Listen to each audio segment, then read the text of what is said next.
crazy on the inside with the train, because you can get in the front and in the middle. There's a native Greek, probably.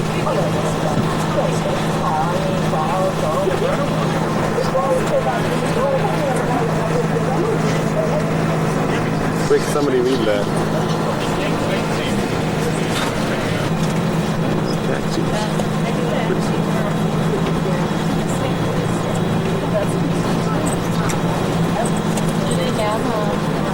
There was a gal when we first went up to that was way into that. I don't know if she went to Now we're getting... Because this is their mentality. They feel free like this, they say. I don't know, probably they are right, I don't know. Now, the gypsies have a lot of children, make a lot of children to clean the windows downtown of the cars. And at night they go back and they give the money to their parents. So you see, when they feel very hot, they swim in the fountain and they continue. Later they will go back to their work. So now we are in Athens, not exactly in the center of Athens. We're about 2 blocks beyond the center of Athens. We'll start, as I told you, with the Acropolis. On our right, we are passing by a Greek Orthodox church.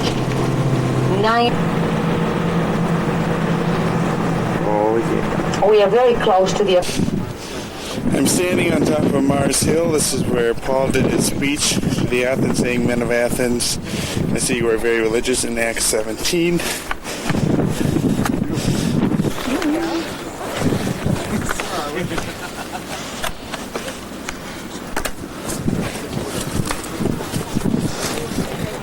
This is what Paul saw on top of the mountain.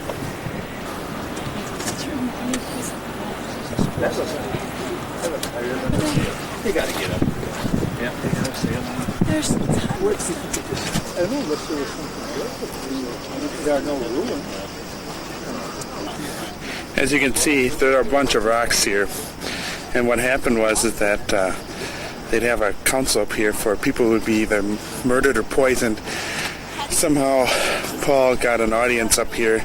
This is like the Supreme Court of Athens. And the Supreme Court would sit, and then whoever was accused would stand. So if you read in Acts 17, you read the part where Paul said he stood up. And I'm just going to panorama around here.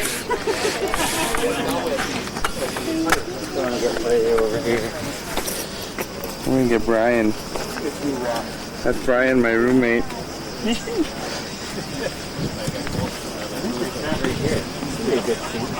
Okay, I'm panning over to where the Acropolis is. That's the Acropolis. I'm going to slowly zoom in. So this is the entrance to the Acropolis. That building right there that you see is got a temple. It's one of the smaller temples. Has Athena in there, and she doesn't have wings.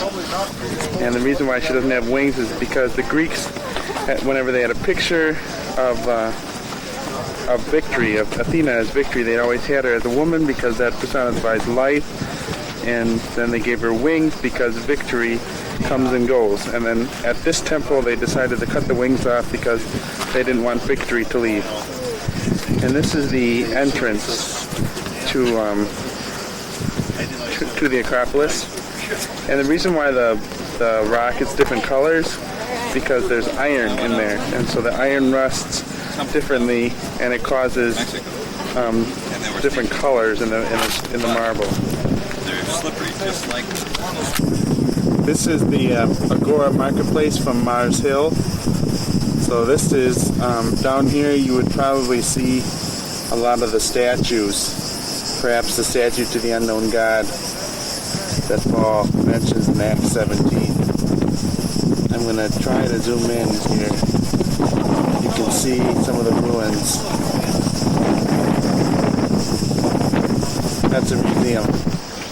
You had a whole bunch of judges and stuff sitting up here. You can only guess where Paul might have stood.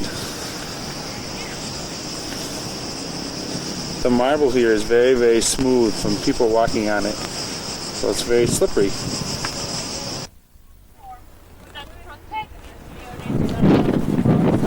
That, my friends, is the Parthenon. The three main features of the Parthenon is that the columns, not only do they get smaller as you go up,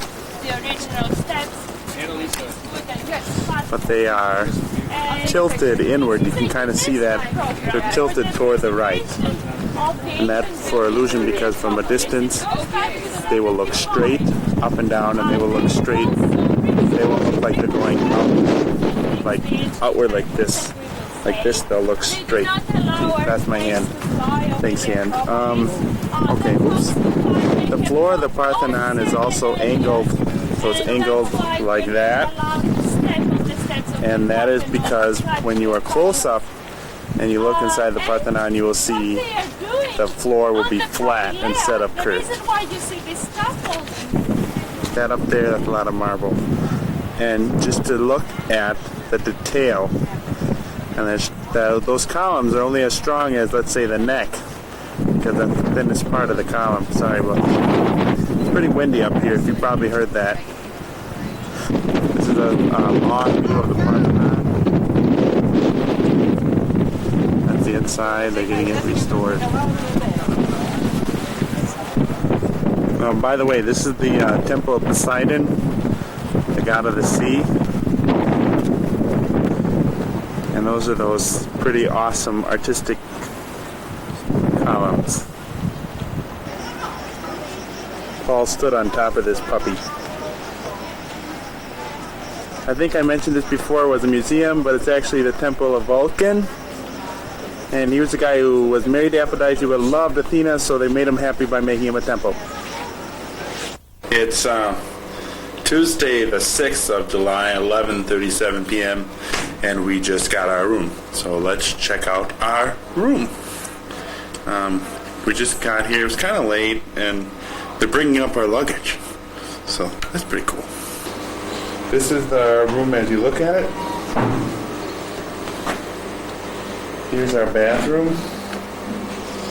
Toilet. We're going to check which way it flushes tonight.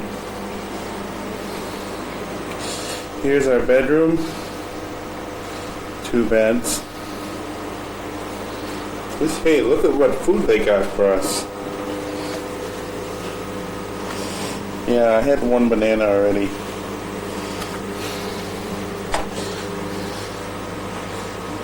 Orange drink. This is our porch. We're going out onto our porch. Yeah. Focus looks a little... There we go. Here's my roommate Brian.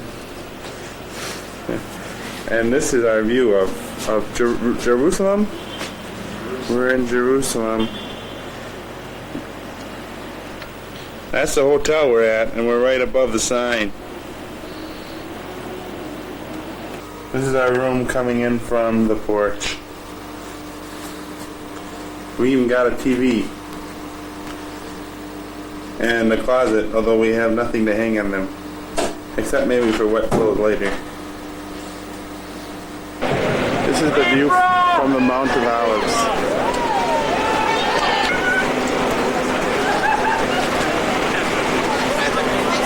This is the Dome of the Rock. Very quickly here, you want to look at the, this is the walls of the old city built about the time of Luther. The temple would normally start from this dome here and continue. That dome there is the Dome of the Rock, which is where the sanctuary of the temple was. And if you keep going all the way there, that's the end of the temple. This, whatever that scaffolding is. So the temple would go from there, from the right of the screen, and keep going to that dome that is now on the left. I'm going to zoom out so you can kind of see how big it is.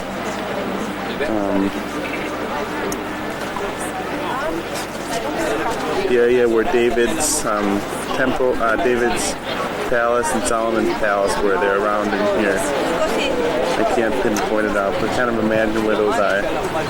And the temple would be higher than that, and that would be right there, the Dome of the Rock.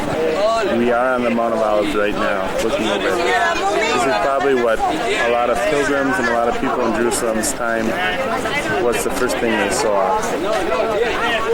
This is Jerusalem. Okay, here's the Kidron Valley. This is the city of David, the lower city. On the left of the city of David in the horizon is the Gehenna Valley. That's the Dome of the Rock.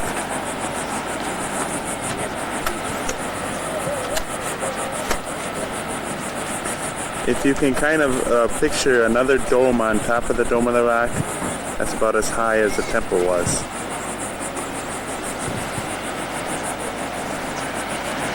And we're looking north now. This is north.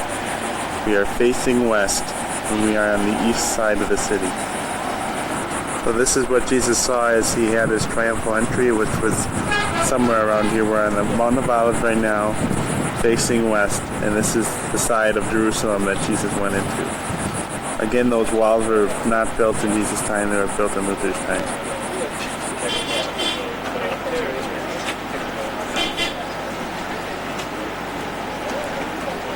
Garden of Gethsemane. A lot of these olive trees, if you're thinking these might be the exact ones, well, they were all cut down when Jerusalem was besieged in 67 AD. But olive trees do grow out of the roots of old ones, so there's a possibility that these are the trees from the original roots. There were olive gardens. The Garden of Gethsemane filled this whole mountain wherever there wasn't any tombs. And now there's a lot of other things besides that, so the Garden of Gethsemane is pretty small. More shots of the Garden of Gethsemane.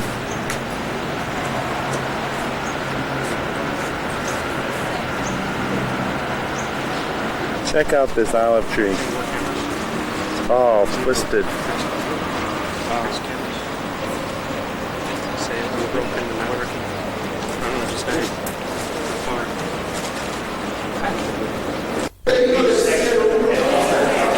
Last Supper room.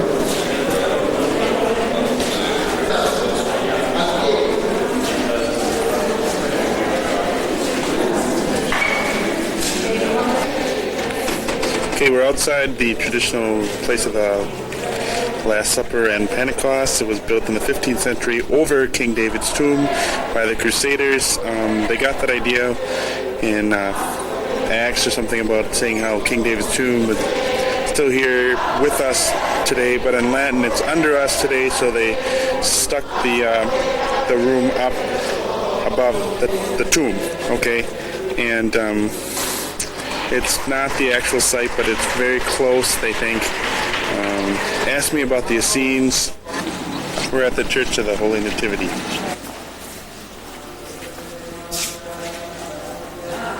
This is a Byzantine church.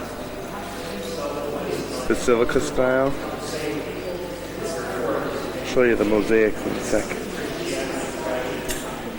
This is the mosaic floor, Byzantine, 5th century AD.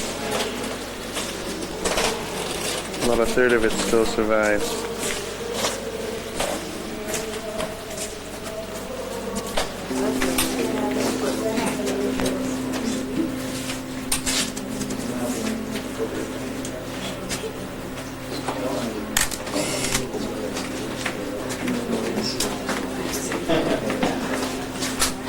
It's a 14-pointed star.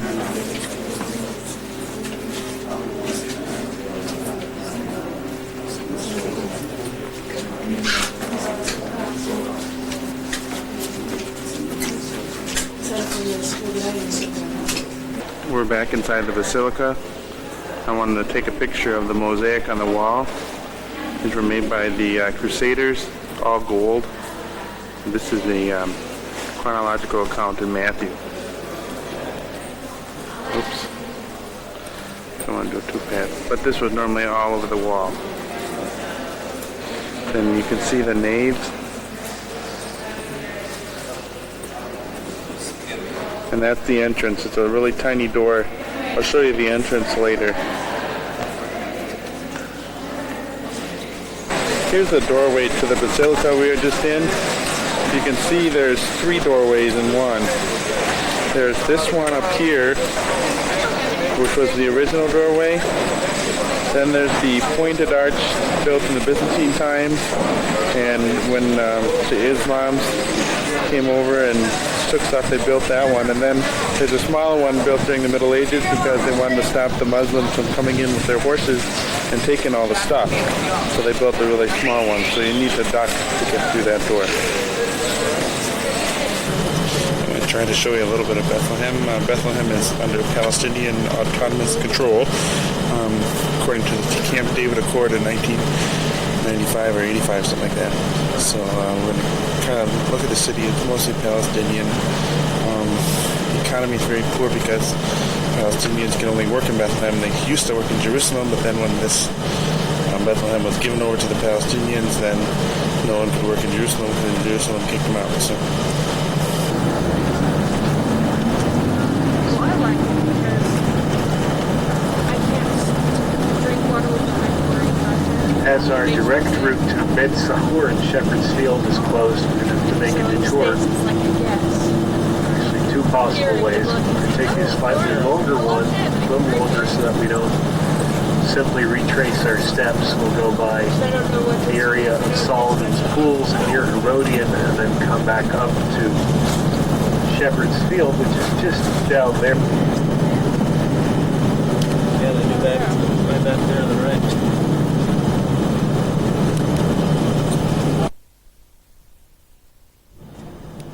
But typography changes. Right, notice the hills, they start getting softer.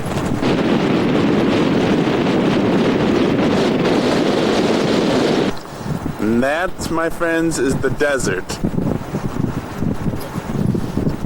This is headed toward the Dead Sea. It's going to drop. This is here. It's a fortress on top of a mountain called Herodium. It's outside of Bethlehem. This was here, its main tower. Went up about 30 more feet. And he used the tower for communication. He could contact the Masada from here. And he could be buried there. We don't know. I'm standing on the southwest side of the temple grounds. There are a bunch of rocks here. I wanted to somehow show how big they are compared to me. They're pretty big. And not one of these stones was standing on another in 67 or something like that, whenever the temple was destroyed. This is the archway that Herod would use to get up into the temple. That's the remains of the foundation in the doorway. And oops. We would go up there. This is the southern wall of the temple.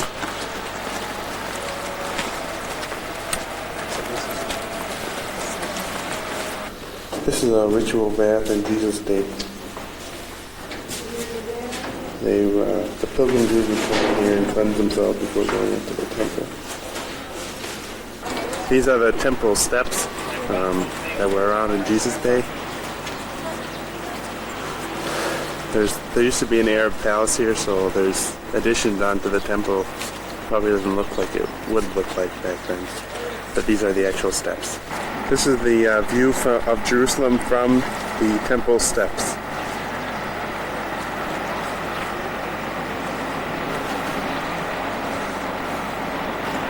And this is a picture of people coming up the steps.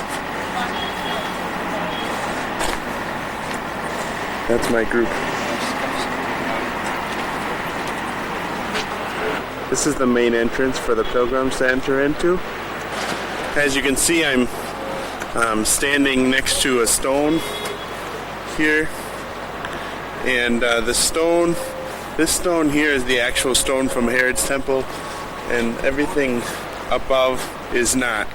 So this is an actual stone. It's slightly higher than me. And not one of these stones was on top of another. So the Romans worked really hard to get this temple apart.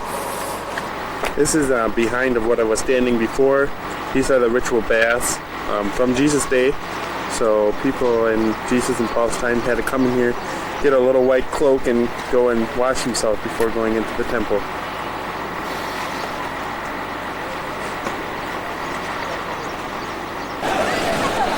This is the Wailing Wall. The western wall of the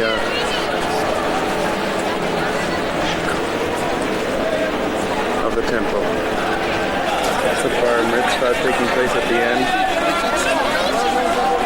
That's a little boy that's 13 years old, got a prayer shawl around him, and they're celebrating his going into adulthood. I'm standing right in front of the Western Wall, so-called because it's closest to the Holy of Holies. This is the place where they have it's a big prayer place, and then I got to touch the wall a couple seconds ago, and there are, if you can see, there are little pieces of paper inside the cracks. Those are prayer requests.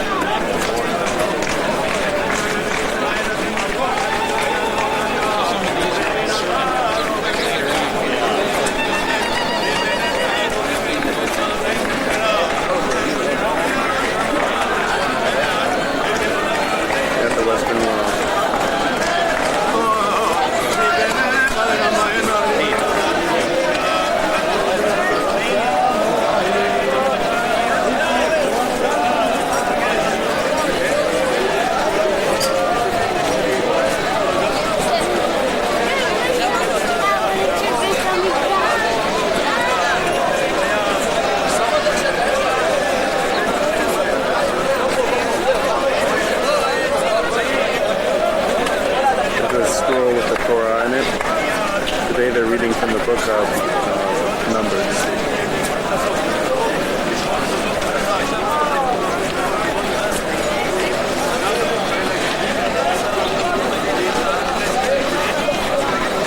By the way, I'm on the men's side, so there's only men in here. The women are beyond. You see the wall right there. The women are on the other side. They can crawl along the walls here, and they throw candy at the bar mitzvahs, at the 13-year-olds who have completed, symbolizing a life of a sweet life. And then the boys that are probably younger than 13 go around and pick up the candy and eat it. This is the women's side. You can see the fence over there, and the women going up to the wall. One last look at the Western Wall. The first 7 rows of rocks are from Herod's temple. The rest are not. Now this isn't the temple, remember, this is the wall around the temple. Dome of the Rock. We can't go inside with cameras, so we're going to take off the shoes and go inside and move all our stuff here. This is the Antonian fortress. It's about twice as wide and almost as tall as that menorah, so it's a huge place.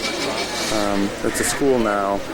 It overlooks temple grounds. This is kind of the route of Jesus carrying the cross, starting around in here, working our way this way until those 2 crosses over there. That's the Church of the Holy Sepulchre, where the traditional site of his crucifixion.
the Church of St. Anne. It's a Crusader church named after the mother of Mary. And this is Basilica style, also very much like I said, Crusader. I'm here too. We're near the pools of Bethesda. I came here before. Okay, here's Bethesda.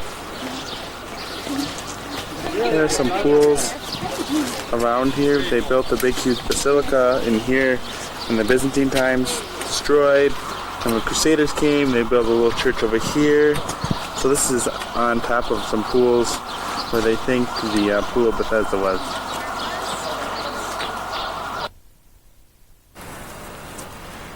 I just got out of the Holocaust Museum here in Jerusalem. It's a very, very sobering experience. I got to see a little canister with crystals that had that when they got exposed to the gas, that would turn to air, it would turn to gas, and barbed wire, and some of the clothing that they wore in the concentration camps, and a lot of big black and white pictures. I'm standing here facing Jerusalem. This is the western side of Jerusalem, which is the rich side. Houses here will cost, apartments here will cost about $230,000.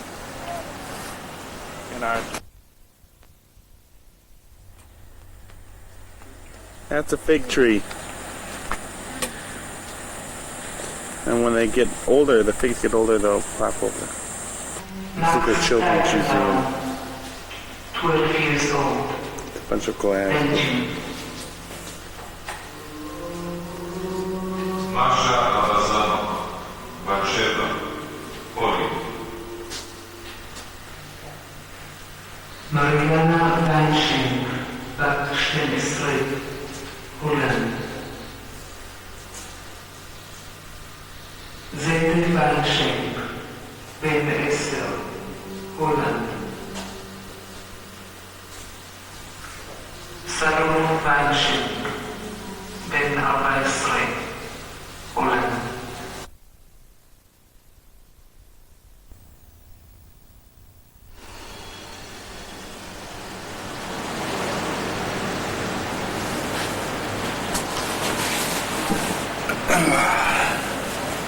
That was the Children's Holocaust Museum.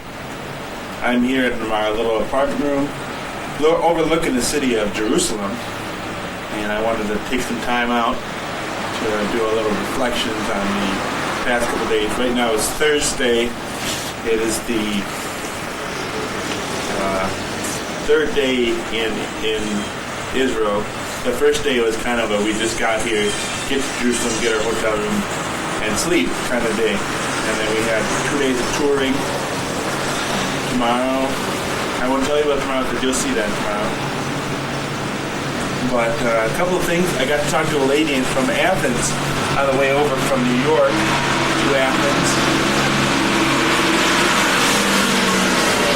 Very interesting lady. We talked about animals and Minnesota and Wisconsin, and she thought that we could go downhill skiing in Wisconsin because we got so much snow. And I said, well, maybe cross-country skiing. Nothing else. We got to fly Midwest Express from Milwaukee to New York.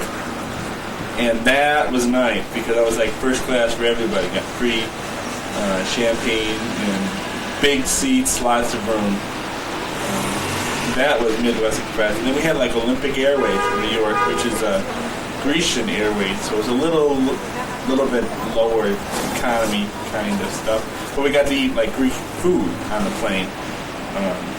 Like the big thing in the Middle East are these little cheese packets. They're silver, and they're cheese. They're just this cheese packet like that, and they have them for I don't know. I mean, I put them on bread. The bread is pretty cool.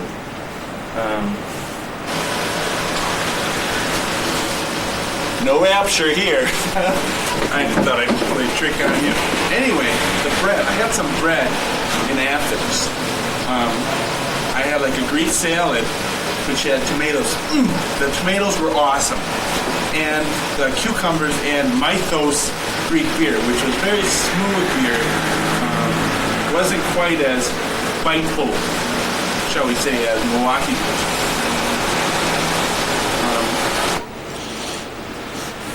That's all for today. See you tomorrow. We're at the monastery of St. George. We hiked about 2.5 hours to get here. And Looks like it. some say I look like I've hiked 2.5 miles, or 2.5 hours. This is supposedly the cave that Elijah went to when he was fleeing from Ahab, but according to the Bible, it was on the other side of the Jordan, not this side. Some shots of the monastery. We had a hike from those crosses up there down to here, and we're at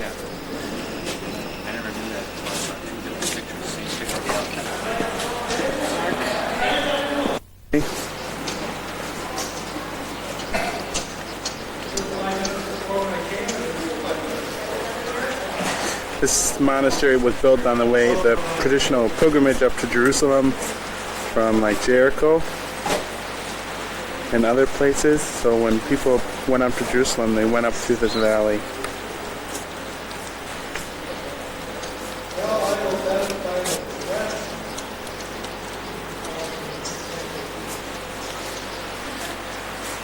That's a pathway that goes up. We're not taking that way back. This way.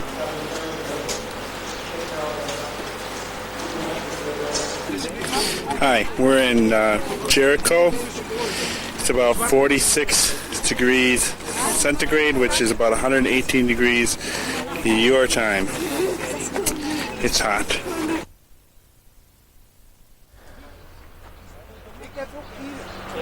I'm looking over, this is Elisha's tomb area. This is a banana plantation. And down here, the road down here is a supposed site for one of the walls of Jericho. And these are just some ruins of the old Jericho. The New Testament Jericho would stretch all the way across like this Jericho does. And it's all from this one. I'm looking at some mud brick walls. They're right there.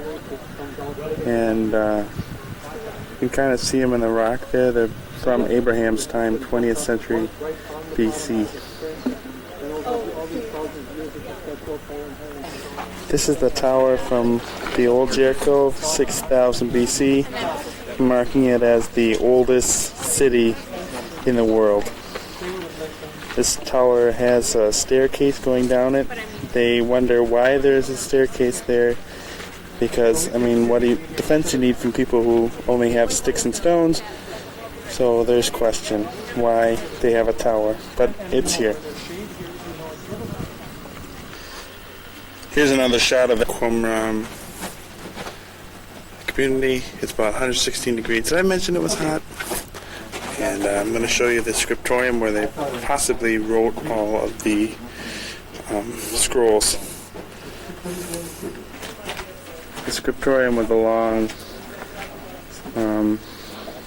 room with benches on it where they made the scrolls. This is the Dead Sea from the Qumran. This is a picture of the cave where the Dead Sea Scrolls were found. Here's another picture like that. And this is the Essene community where the Dead Sea Scrolls were written. I'm on the shores of the sea, the Dead Sea. And there are people going swimming behind me.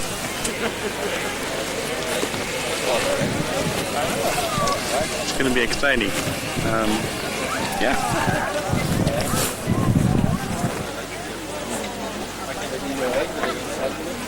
Everyone's swimming on the Dead Sea.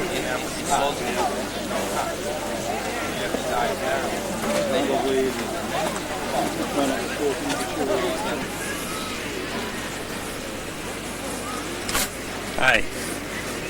Did you know that the Dead Sea is about 34% salt? It's getting smaller every year. And as I'm sitting here waiting for my skin to turn white from the salt,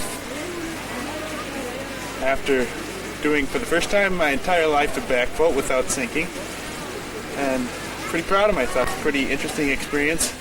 My legs are red, but they got scraped up a while ago and they're in pain a little bit. I'm glad I did not shave today, otherwise that would have hurt. We're in our last night at Jerusalem, reflecting on events.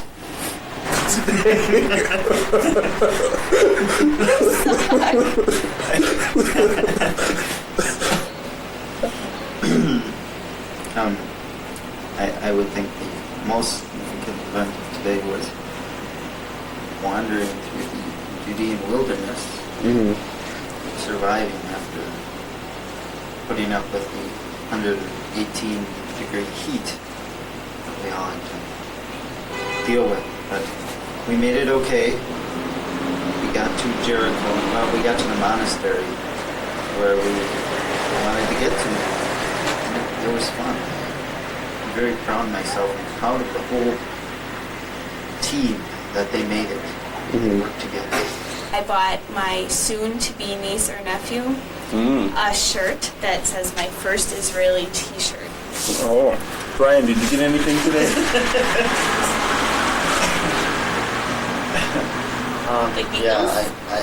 I did buy a t-shirt also at the same place that Kristin bought her t-shirt. And it says Jerusalem on it.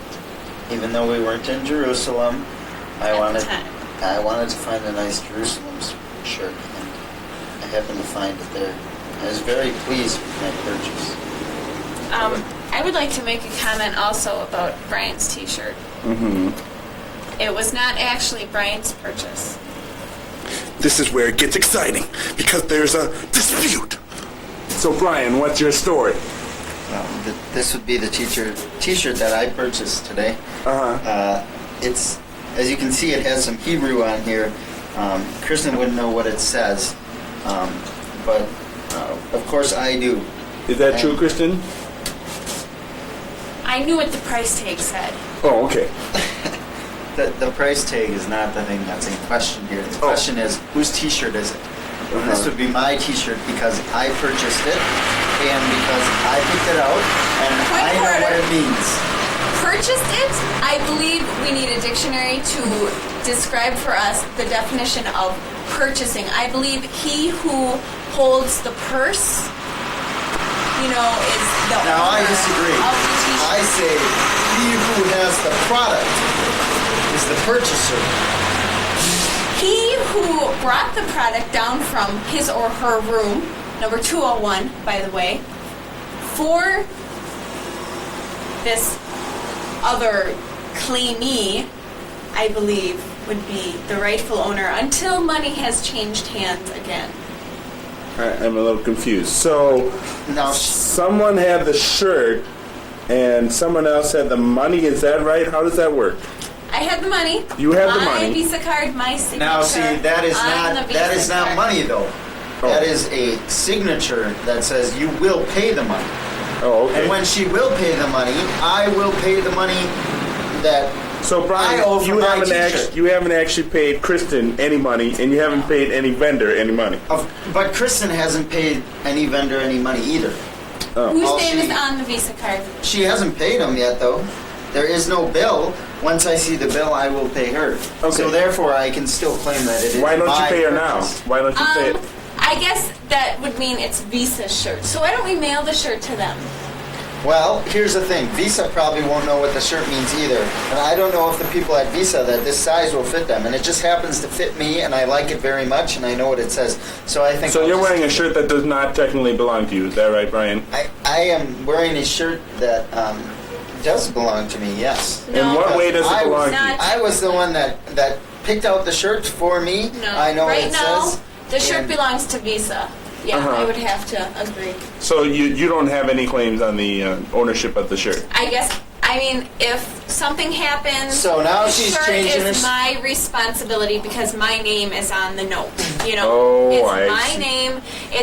He will never be accused of misusing the product because it's not his name that promised to pay Okay, for it. fine. If you want to listen, you know how many times she's changing her story now? First she says the shirt belongs to her. Now she says the shirt belongs to Visa.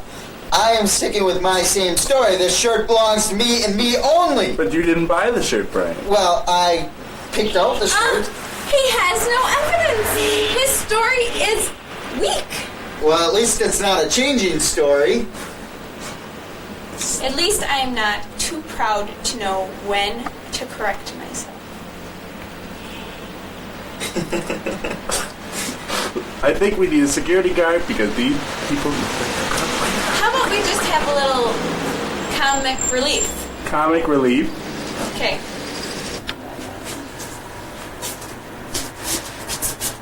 All right. Somebody once said that when incense is burned in Jerusalem, a goat sneezes in Jericho. But there.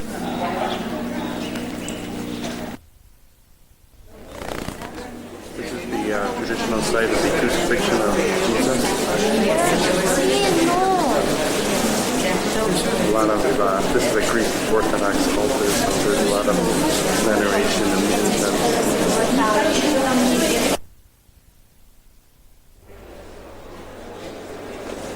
This is the tomb site of Jesus.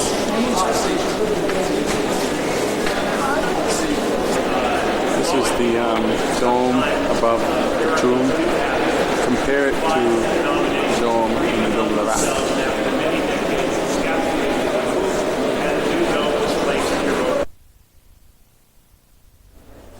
The Garden Tomb, which is the other traditional site of the crucifixion and burial. We're about to go inside the tomb. This is not archaeologically proven to be a tomb, but it's very much like the tomb of Joseph of Arimathea.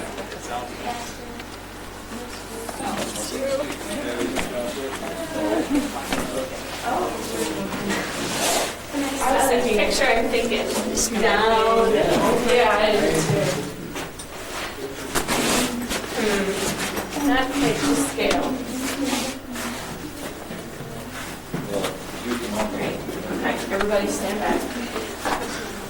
Please. Here, you want a flash? Oh, you put this on.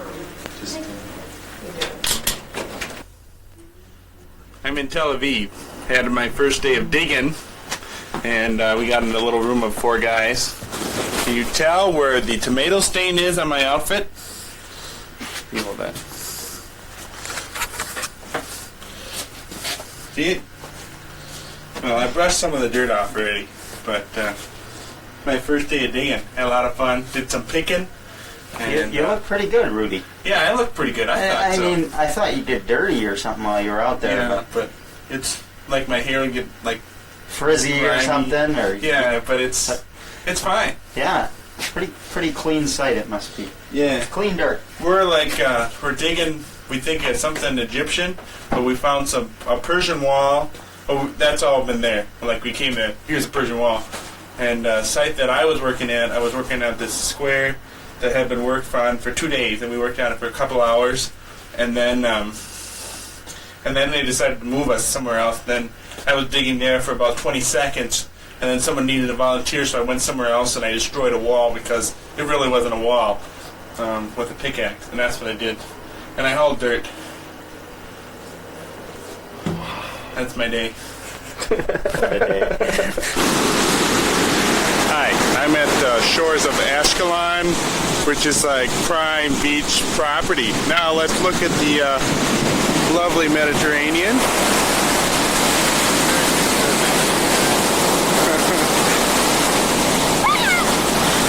It's Black Flag today, so that means it's bad for like undertow and stuff, so we're probably not going to go swimming. Oh yeah. Another shot. The lovely Mediterranean. And that looks like it's man. There's the black flag. Telling you not to go swimming.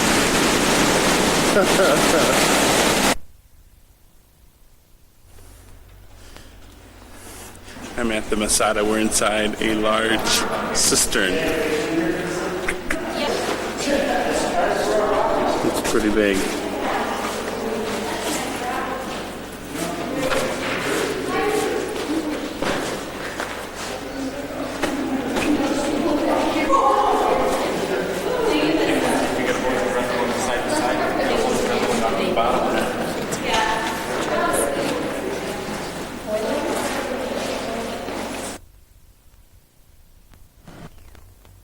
This is the outside of Masada.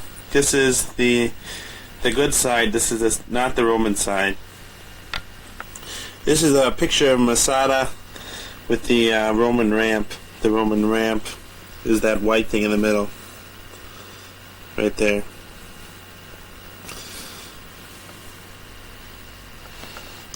Here's a closer picture of that ramp.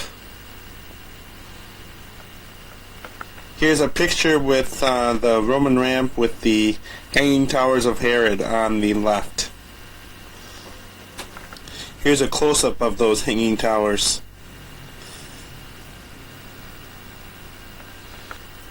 And this is a public bath at Masada.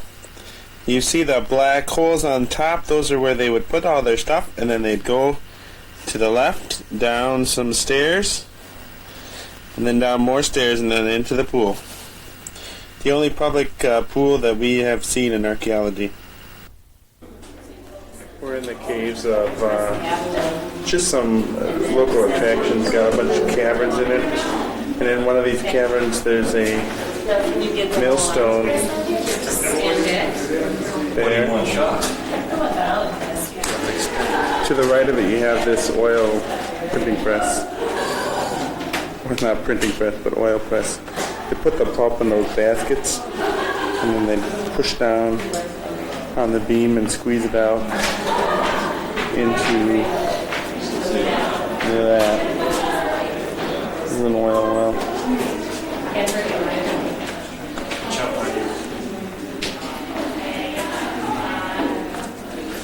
That's another view of the oil press. This is a carob tree. We're in the Bell Caves, also known as poor man's chocolate. It's very sweet, and they use the seeds to weigh diamonds to their uniform size. Good stuff. Yeah, the first stanza, right? Maybe there's some people eating it. Did you have some carrots? I can get a little piece of carrots. What, la la la? Nah, it doesn't look like it. They're all moving out.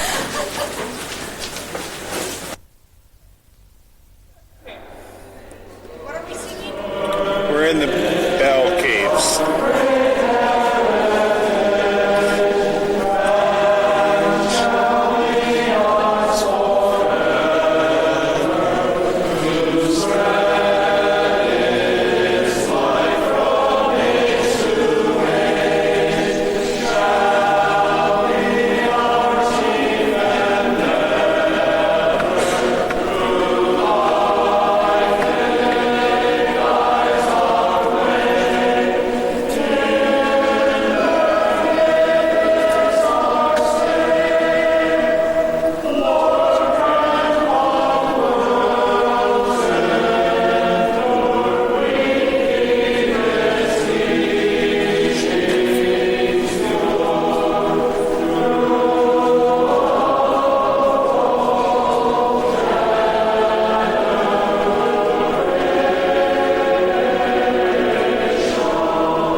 Here's some graffiti from a zealot in the 5th and 6th century where they built this quarry, also known as the Bell Caves. You can even see the little chisel marks in the wall.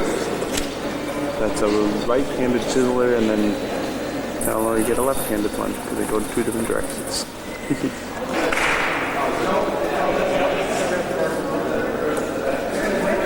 The rock on the top is very hard, so they dig a little hole, then it gets softer, and then they keep digging out the rock, and then they make this bell shape.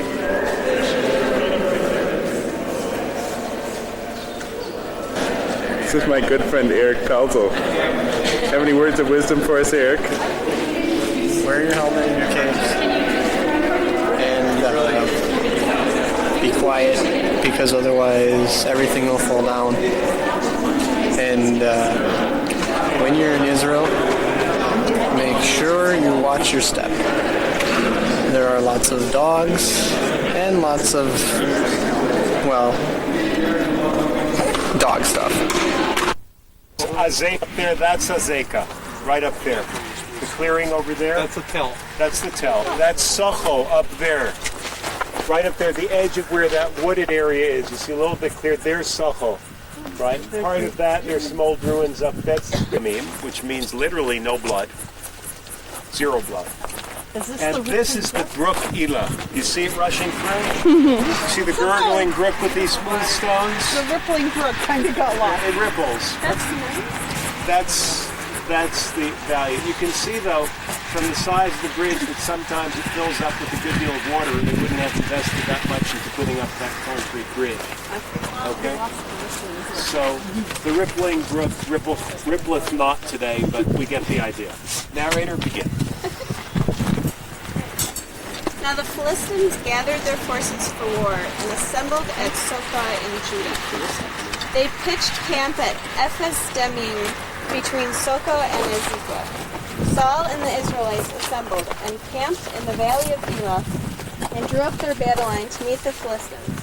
The Philistines occupied one hill, and the Israelites came out of the Philistine camp. He was over 9 feet tall. He had a bronze helmet on his head and wore a coat. We got it. He wore a coat of scale armor of bronze, weighing 5,000 shekels. On his legs he wore bronze greaves, and a bronze javelin was slung on his back. His spear shaft was like a weaver's rod, and its iron point weighed 600 shekels. His shield bearer went ahead of him. Oh, we need a Shield bearer. Shield bearer? Sure. Heidi, you're right there. Or Jean. Okay. Goliath stood and shouted to the ranks of Israel, "Why do you come out and line up for battle? Am I not a Philistine? And are you not the servants of Saul? Choose a man and have him come down to me. If he is able to fight and kill me, we will become your subjects. But if I overcome him and kill him, you will become our subjects and serve us."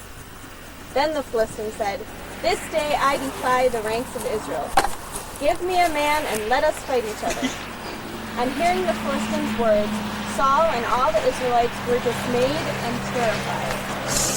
It was the son of an Ephrathite named Jesse, who was from Bethlehem in Judah. Jesse We lost to Jesse. Jesse's not here. Jesse had 8 sons, and in Saul's time he was old And well advanced in years. Jesse's 3 oldest sons had followed Saul to the war. The firstborn was Eliab, the second Abinadab, Good man. and the third Shammah. Good man. David was the youngest. The 3 oldest followed Saul. Runt. But David went back and forth from Saul to tend his father's sheep at Bethlehem. Go back and forth, David. For 40 years, the Philistine came forward every morning and evening. Now Jesse said to his son David, "Take this and hurry to their camp. Take along these 10 cheeses to the commander of your unit. See how your brothers are, and bring back your insurance card." They are with Saul and all the men of Israel in the valley of Elah, fighting against the Philistines. Early in the morning, David left the flock with the shepherd, loaded up and set out, as Jesse had directed. He reached the camp as the army was going out to its battle positions, shouting the war cry. Israel and the Philistines were drawing up their lines facing each other.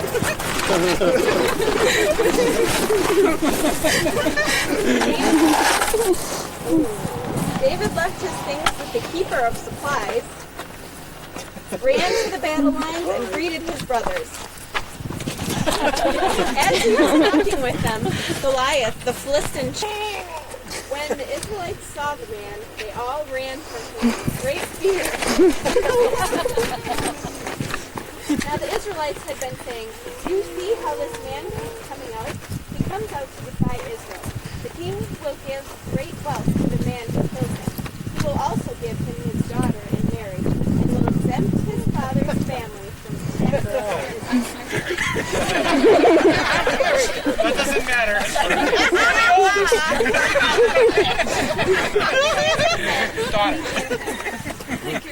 What will be done for the man who kills this Philistine and removes this disgrace from Israel? Who is this uncircumcised Philistine that he should defy the armies of the living God? They repeated to him what they had been saying and told him, "This is what will be done to the man who killed him." When Eliab, David's oldest brother, heard him speaking, he burned with anger at him and asked, "Why have you come down here? And with whom did you leave those few sheep in the desert? I know how conceited you are and how wicked your heart is. You came down only to watch the battle." "Now what have I done?" said David. "Can't I even speak?" He then turned away to someone else and brought up the same matter. And the men answered him as what David said was overheard and reported to Saul, and Saul sent for him. David said to Saul, "Let no one lose heart on account of this Philistine. Your servant will go and fight him." Saul replied, "You are not able to go out against this Philistine and fight him. You are only a boy, and he has been a fighting man from his youth." But David said to Saul, Your servant has been keeping his father's sheep. When a lion or a bear came and carried off the sheep and the flock, I went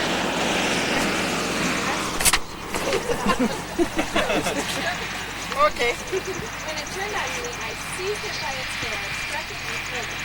Your servant has killed both the lion and the bear. This uncircumcised Philistine will be like the Lord who delivered me from the paw of the lion and the paw of the bear will deliver me from the hand of the serpent. Saul said to David, "Go, and the Lord did." Then Saul dressed David in his own tunic. He put a coat of armor on him and a bronze helmet on his head. David fastened on his sword over the tunic and tried walking around.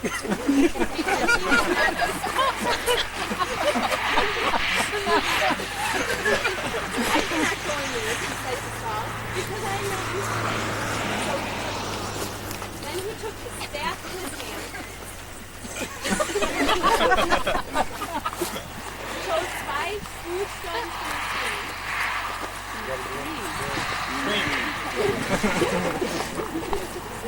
put them in the pouch of his shepherd's bag, and with his sling in his hand, approached the Philistine.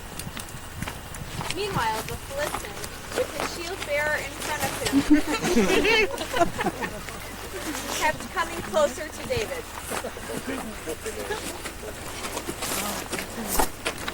He looked David over and saw that he was only a boy, ruddy and handsome.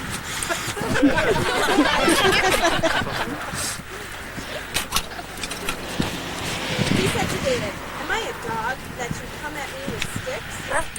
And the Philistine cursed David by his God. "Come here," he said, "and I'll give your flesh to the birds of the air and the beasts of the field." David said to the Philistine, "You come against me with sword and spear and javelin, but I come against you in the name of the Lord Almighty, the God of the armies of Israel, whom you have defied. This day the Lord will hand you over to me, and I'll strike you down and cut off your head. Today I will give the carcasses of the Philistine army, the birds of the air, and the beasts of the earth, and the whole world will know that there is a God in Israel. All those gathered here will know that it is not by sword and spear that the Lord saves, for the battle is the Lord's, and he will all. As the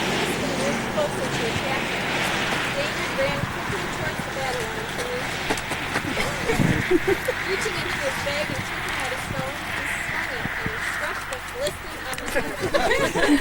The stone sank into his forehead and he fell face down into the ground.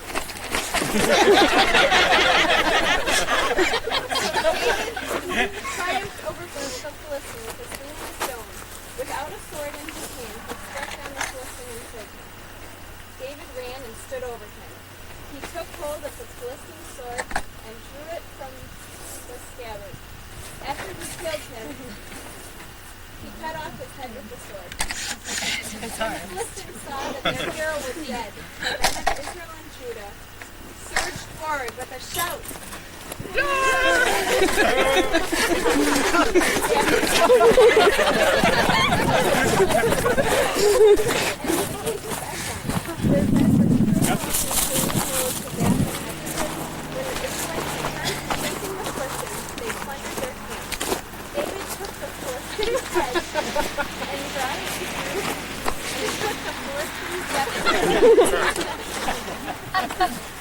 As Saul watched David going out to meet the Philistines, he said to Abner, commander of the army, Abner, whose son is that young man?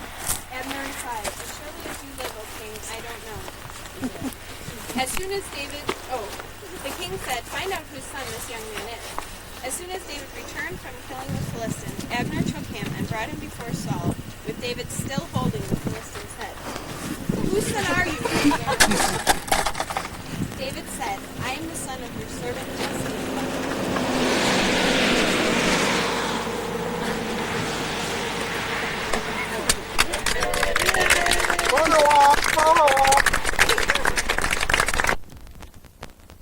That's we're in the Valley of Elam. That's the Philistine encampment up there. This is the valley. This is the brook where David picked up the stones.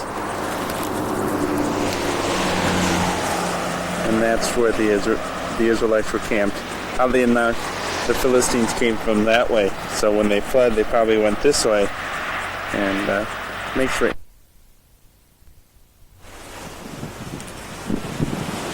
I'm on the shores of the Mediterranean.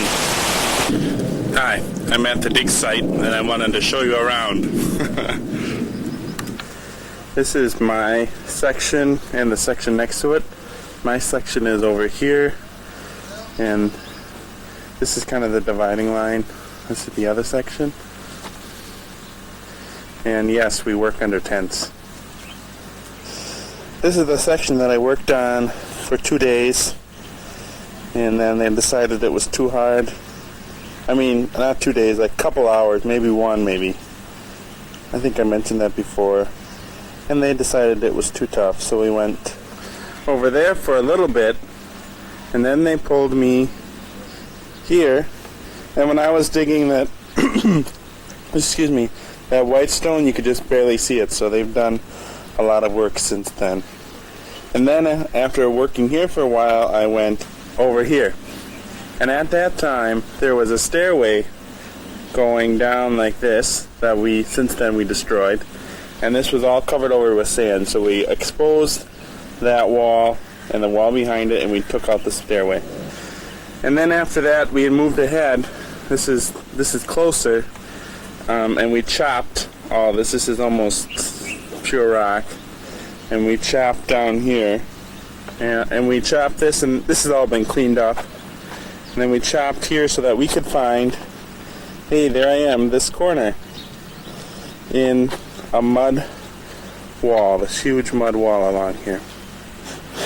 This is where I am now. We started, this was all sand, and we've been filling up sandbags so that when they put a plastic over all of this stuff, then they'll have the sandbags to weigh it.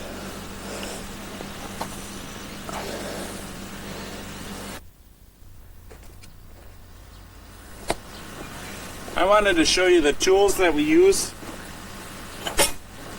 This is a pickaxe, and pretty good at it now, as you can tell. Anyway, this tip, as you can see, is twisted because Ben was using this on that rock over there now, and it got so hot that it got bent. And this is called an eastern hoe. It's not exactly what you might think of as a garden hoe, but it's really good for scraping away on a level, because you want to keep everything level. That's important. This is another cool tool. I don't remember the name of it, but it's probably, Dr. Lorenz said that no archaeologist goes anywhere without one of these, because these are what keep your walls straight, and you keep scraping on them.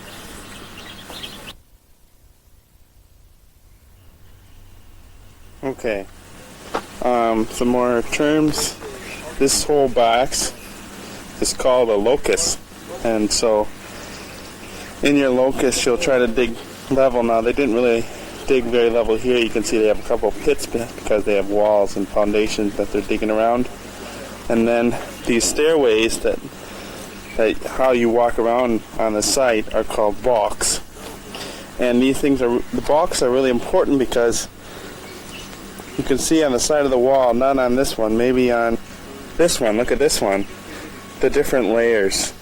So you can see the different layers of sand and rock, and kind of get an estimate of where you are as far as like what age that you're digging through. Now this is the Lion Temple. Here's one of the walls here. This is one of the columns, and the foundation for our column is right there. And another wall, and we think the most holy place for this Lion Temple was there. In there somewhere. This is the gateway to the Tell. It's an Egyptian gate, and it was discovered by Copeland back in the 70s, and so we covered it up, and now we dug it up, and there's our Persian wall. And so this is another section. I went further to your left and closer. They have like little surveying materials to see how deep they've gone.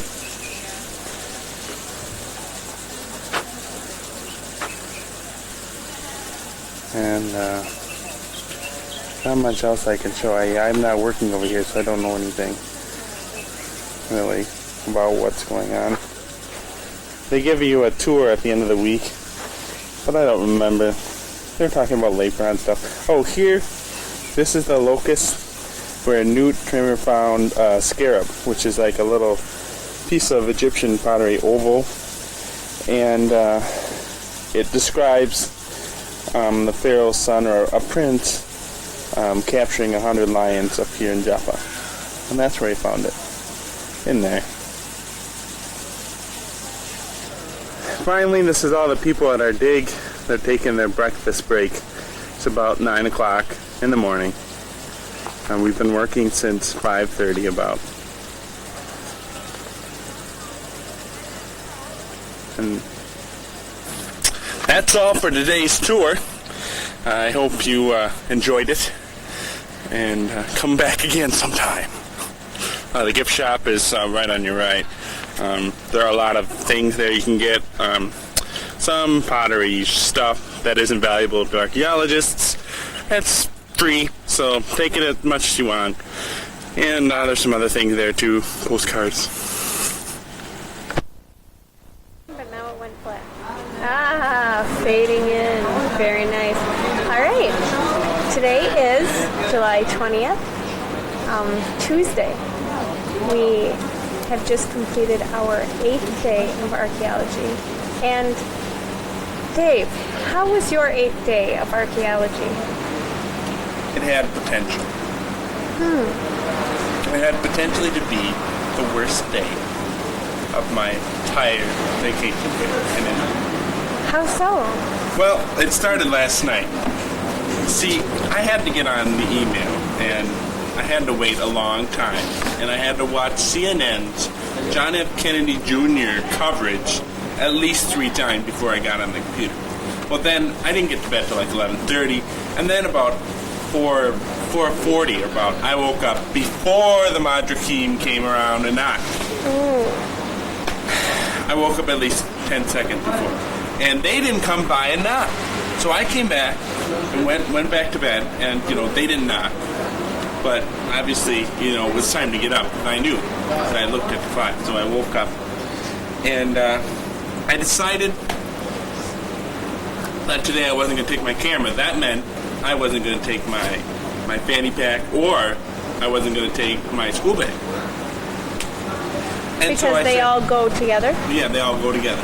If I bring my camera, it's got to go in one of those things. Okay? And so I decided I'm only going to take my water.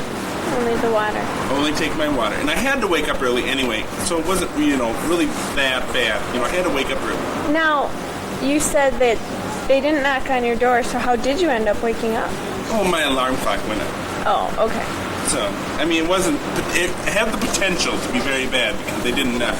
Okay. But it wasn't. So, anyway, so I decided that I was only going to take my water, which meant I forgot my gloves. Not only that, before I lost my gloves, I woke up and said, hey, my clothes must be dry by now. And they must, be hanging. What are you doing? Nothing. Okay. Anyway. Just a little creative filming. So anyway, the clothes should be dry. So I went into the bathroom to get my clothes. And of course, they're not dry. And that means I don't have any shorts, any shirts, or any socks. Okay? No socks. And he so still doesn't have socks. Okay. I had to use socks that I wore yesterday, and I was, this is bad because these socks stink. They're like brown, and they're supposed to be white. And, it just has the potential of being a very bad day. But anyway, it doesn't really matter because like 10 minutes into digging, your socks are dirty anyway and they're smelly anyway. So, it has potential. Anyways, I was in my room and as I mentioned before, I forgot my glove because the only thing I told myself I was going to take was my water. So I get there and I'm at my old locus and it's great. It's a fun time. Your old locus is where? We're working on the Lion's Temple wall. Okay. And we're like discovering a wall and a cross wall, like breaking new ground. Then, near my area supervisor, who is a great guy, he comes by and says, I need you in this other locus. I need one of you. So I said, well, because at the time, because Eric was talking to Judy about the Judaism today and the different areas and everything. So I decided, well, I'll just go. So I went back, and it happened to be the locus that I worked on before I worked on a locus in Lion's Den. So it was like the same thing I was doing before, and I was happy to leave then, and I wasn't happy to return. So I get back, and I'm digging and doing this leveling thing. It was rather boring. Take it from me. And then he told me to destroy stuff, which, I like. But it was just, breakfast came. Breakfast came, and Diet Coke. Diet Coke. It had the potential to be bad. Is this a Diet Coke man? No. No, I am not a Diet Coke man, okay? I don't like Diet Coke. But anyway, the Diet Coke wasn't that bad. So it had the potential for being a bad day, but it was okay. So anyway, I go back from breakfast, and I'm working on my same spot, and pretty much it's kind of low-key for the rest of the day. And I get, it's almost, I don't know when it was. Oh, I know what it was. Then, at break, Dr. J comes up to me and says, can you be on our crew? We're going to take down the floor of the Lion's Temple. Pretty exciting. We're going to take down the wall again. And so he's like, I got this group of 2 men here, we're going to work in pairs, and we're going to have this wall down in no time. Well, we get there, and Zeb, our, big boss guy, comes and says, too many people. Only have, 2 people working on this. So I had to go back to my old locus again.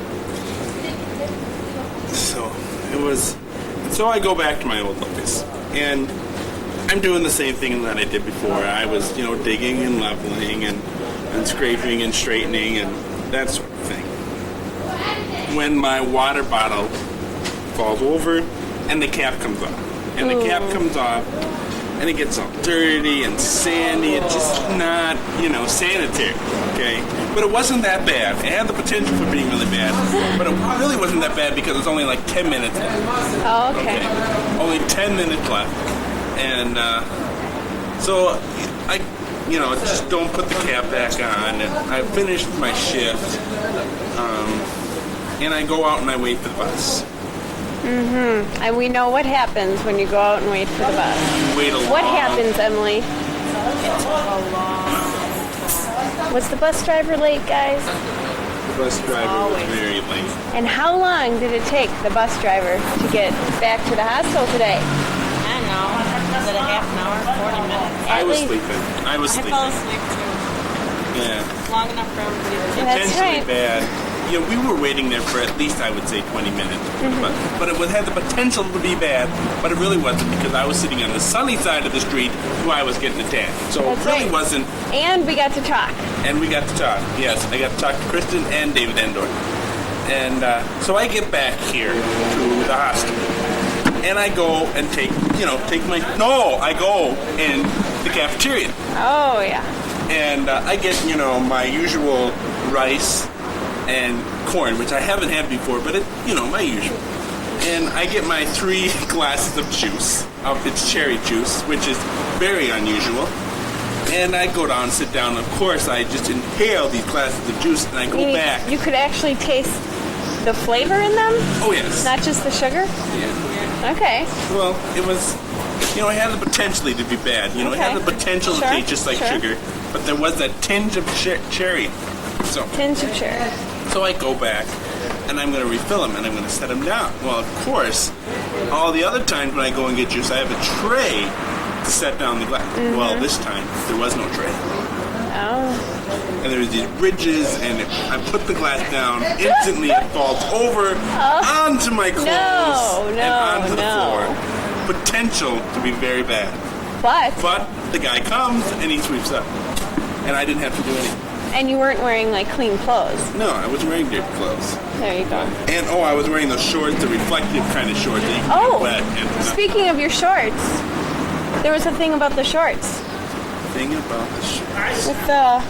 Oh, they were ripped. Yeah? They were ripped. They got ripped before, but, today they got ripped more. That has the potential to be very bad. I mean, you know how ripped shorts are. Anyway, so I go back to my room, and I'm going to go take a shower. And I walk into there, having my clean clothes. And I walk into my shower, not thinking that we had just moved to this other room because the other room that we had didn't have air conditioning. Mm-hmm. Does this one? This one has air conditioning. It works. So I walk in there. Of course, I don't have my usual shampoo and soap. But I happen to have my Salon Selectives in there because I was using it as detergent last night to wash my clothes because I didn't have Salon Selectives. So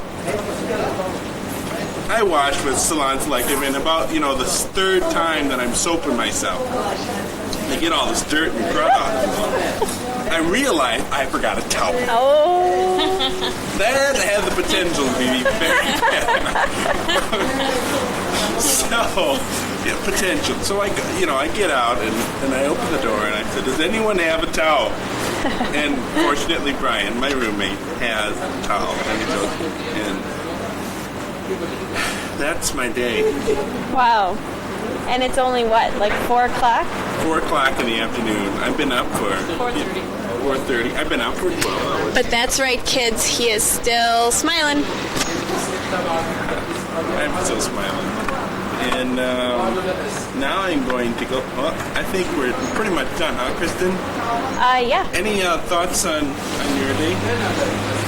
That's pretty funny, huh? Well, no, I don't really have any. Actually, we've got a good story. Emily, tell us the Itzhak story. Can we share one story? Sure. Okay, Itzhak, he's our supervisor. Itzhak, our supervisor, whom we love dearly. We do. Even though he berates me nonstop. He's a pain in the butt, but he's hilarious. But what can you do? He berates you nonstop? Hates me. Oh. The man hates me. He does not. He just happens to catch Emily doing wrong everything things. wrong. Anyway, so once more he comes into our square to tell me to do it. I'm doing something wrong again. Comes over there and drops his little ruler. It's about this big. How big? Silver. It's this big. That long or that wide? This long and wide. Okay. This is the exact shape of the ruler. Drops it on the ground. It's a little silver thing. and I find it, and I'm always trying to plot against the man, so I say, hey guys, let's just bury this in the ground and leave a part showing, and then call Itzhak back over and tell him that we found something. And so I bury it in the ground and I just leave it for when he comes back. But Kristin says, Itzhak, come over here, we found something. And Itzhak comes running over, see if we found some more pottery or something. He looks down and we're like, oh, it's kind of shiny. Should we uncover it? We start uncovering. And Itzhak's like, what? What is that? He starts hitting his pants to it. And then he realizes it's a shell. It always takes a while. Haha, yeah, right. Yeah, right. Yeah, right. That's what he says. Yeah, That's what he said. yeah, right. But he was laughing. He was laughing. We were laughing. For Itzhak, really that's hard. pretty good. Usually he just says, oh yeah, right. A joke. Yeah, right. But That was we're getting to be pretty good friends with him, especially now that we found all the pottery. Because we found like 6 or 7 bowls so far, including the one that Beth found. And Tell us about what it's like to find pottery. well, it's kind of funny because you start digging and you're just like finding little pieces and little shards and stuff, and then you see kind of a bigger piece and you see like it's got a rim or something. Right. You're like, ooh, cool, and you kind of dig around it because he's pretty picky about like not digging big holes and yanking the pieces out. And so you start digging around it and you're like, this is a really big piece. And so you keep digging and digging and it just gets bigger and you get really excited, and then the fun part is calling Itzhak over because you know he's gonna love it. You're like, Itzhak, and he comes over and he's like, oh, very nice. You know, like no emotion at all, but we know he's thinking approval. So Emily and I were both digging up one. And then one time I was digging up just by myself and there was more, and then we both started. The more we dug, it was like the pottery that never ends. You know, like that song, the song that never ends. And it goes on and on, my friends. Well, this was the pottery that never ends. It goes on and on, my friends. Some people started digging it, not knowing what it was, and then continued digging it forever just because it was the pottery that never ends. And it goes on and on, my friends. Some people started digging it, not knowing what it was, and then continued digging it forever. Just because it is the pottery that never ends. So, Emily, were you in the same locust as Kristin? Is that right? Sure, shoot. Pretty much. What's your fondest memory of the trip so far? Of the entire trip. Yes. Man, I don't know. That's a really tough one. I think it would be thinking of ways to torture Itzhak, actually. Like this morning when Kristin was digging for some pottery, Itzhak got all excited and he said, maybe we'll find some scarabs in there. And we said, why would scarabs be in with pottery? That's kind of weird, don't you think that's a weird place for them? Itzhak says, because I want them. And we say, whatever. So we go on digging, find some bones, and we say, maybe what Itzhak really meant was spare ribs, not scarabs. And so we start telling him that, and he's like, no, scarabs. And we're like, we know, it's a joke. You know, spare ribs. And Beth's like, no, it's a dish. And he's like, I know. So from then on, we call them spare ribs, and I think he gets annoyed, but it's a funny kind of annoyed. Focus over there. That's Craig, one of the bucket haulers.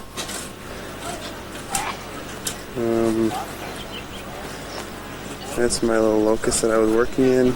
I was working right in there, picking.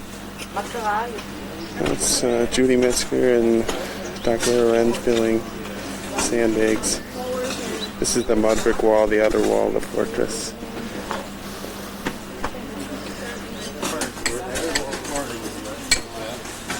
Another locust. What'd you just mess up?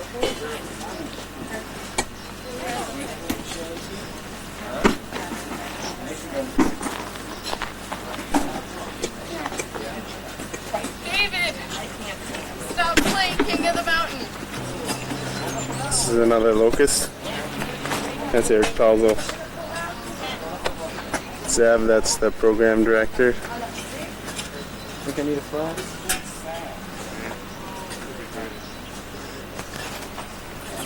That's the pottery people, washing pottery. Oh, you're looking good, Dave. I'm not feeling good, Dave. You're not? No, I'm feeling hungry, but there are no breakfasts. There are no breakfasts. That's right, they forgot to give us breakfast this morning. Apparently they're sending Pizza Hut over. Oh, really? That's what Beth said. She wouldn't lie to us.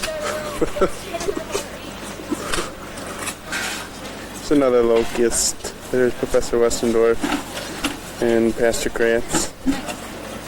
That's Yitzhak. The other, oh, that's near. That's my area supervisor. Maybe he'll turn around and look this way.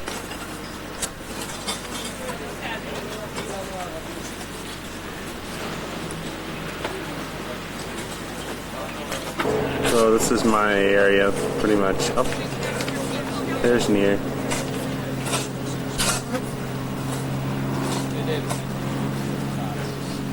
Oh, pretty good guy.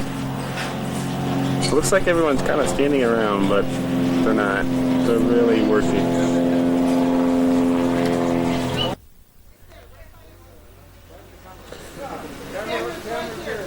One last view of our area.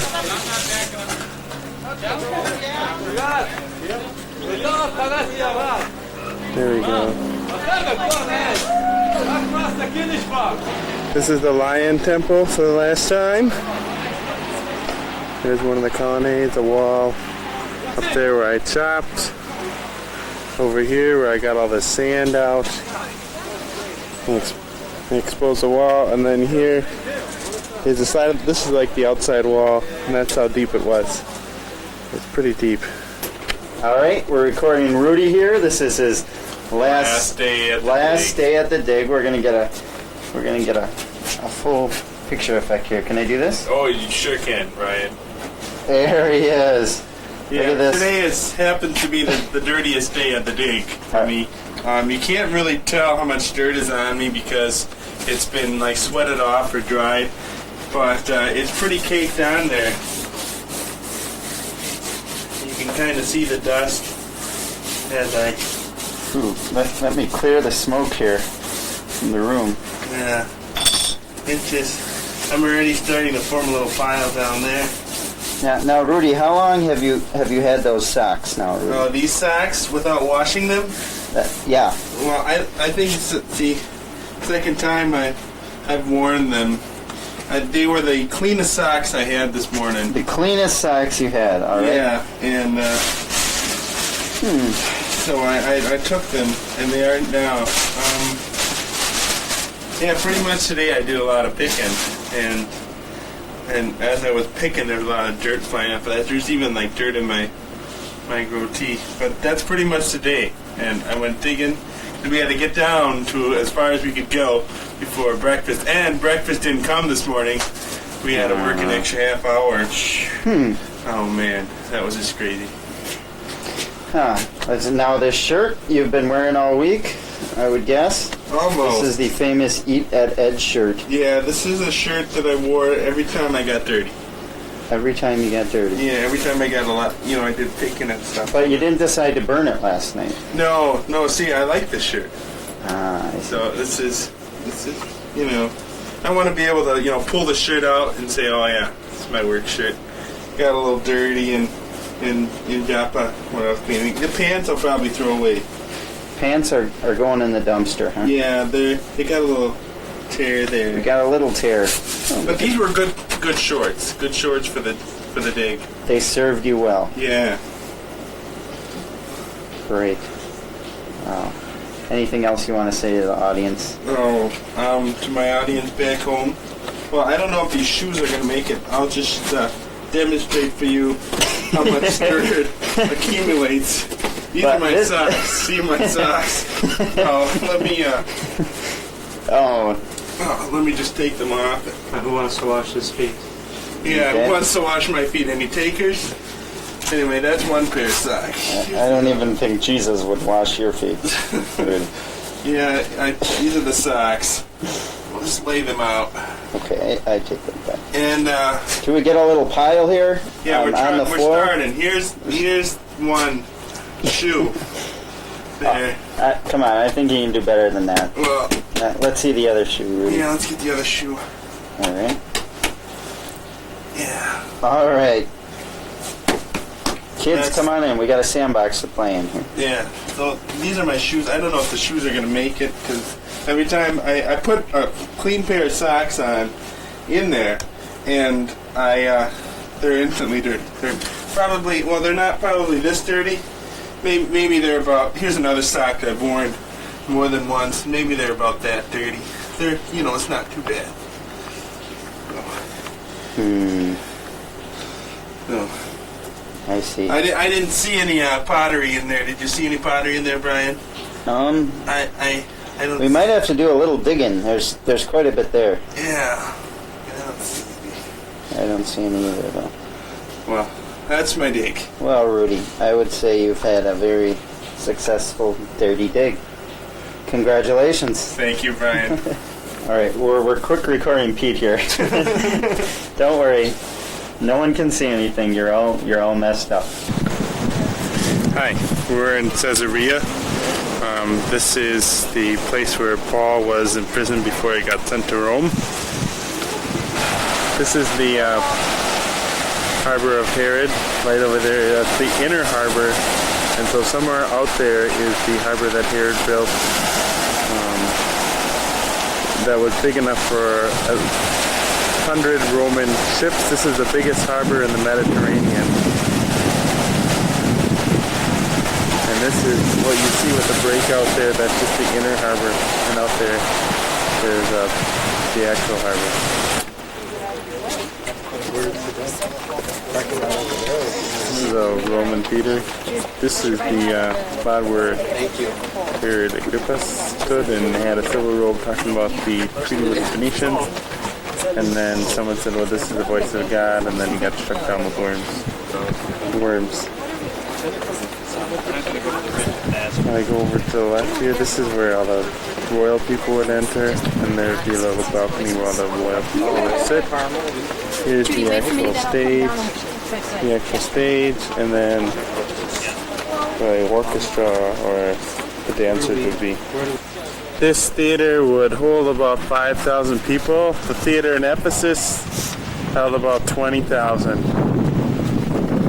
This is Caesarea looking from the amphitheater. There, around in there areas where Paul was held. And it was rebuilt by the Crusaders, so it's got some Crusader elements to it. Yeah, that's Caesarea. It had 30 to 50,000 people, and it was the seat of government for Judea. This is the Sea of Galilee from the Golan Heights.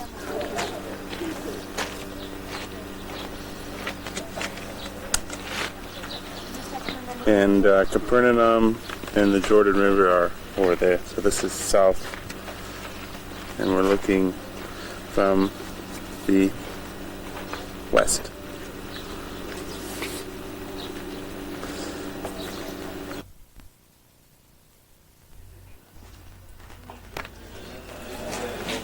Hi, we're in Capernaum, in the synagogue of Capernaum.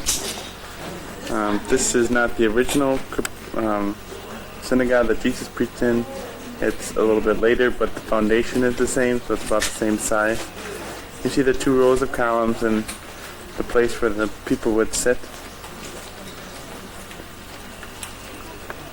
And then in here would be where they would read the scrolls, and then where everyone is going out, that's where they would keep them. Up here, which is directly above where I was, this is where all the women would sit because they didn't know if they were clean or not, so they kept them up there. And yeah. This is the house of St. Peter's mother-in-law. And those 4 stones have been carbon dated to 1 BC, but carbon dating is a variable of 17 years, so it could be about the time of Jesus too. And they built the church over it. You see the bottom of it here is supposed to look like a boat, and we can't go inside. This is the house. These are some of the ruins of Capernaum. There on the left is the synagogue, probably the most prominent building in ancient Capernaum.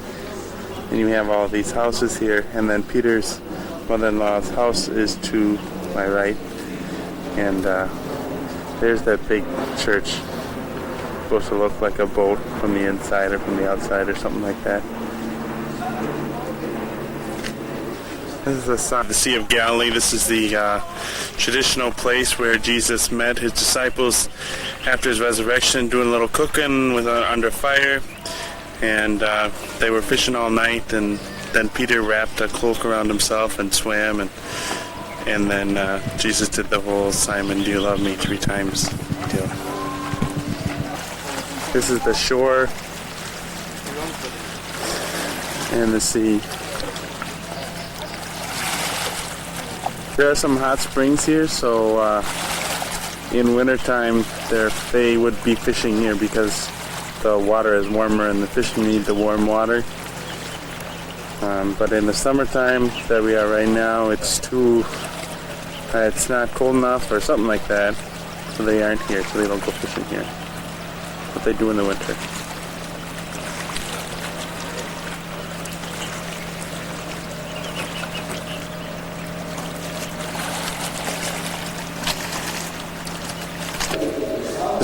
Church of the Multiplication, where supposedly the feeding of the 5,000 took place.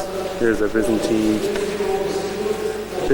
mosaic with a rock, which is supposedly the Lord's table. This is Benjamin Krabs. He's about to throw this piece of bread to those fish.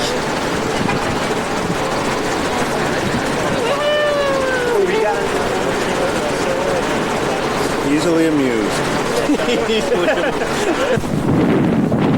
I'm standing on the Mount of Beatitudes, which is nearby the place where Jesus gave the happy hours.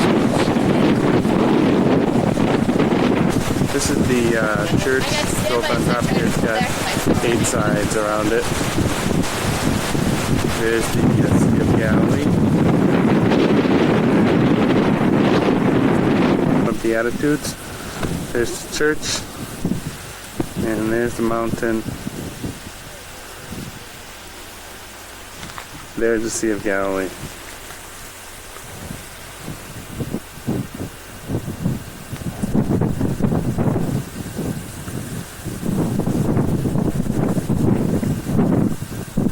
There's everyone walking down. That's what we're doing right now.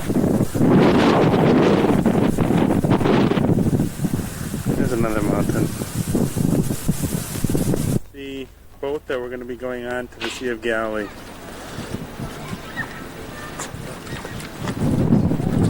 This one. This is the inside of the boat. Don't worry about them. Don't worry. This is the front of the boat. And there's the mast. That's the Mount of Beatitudes. Right. This is the view from the other side of the boat. And we just got done singing the national anthem for some odd reason. Now we're going forward. There's Brian doing the Titanic pose.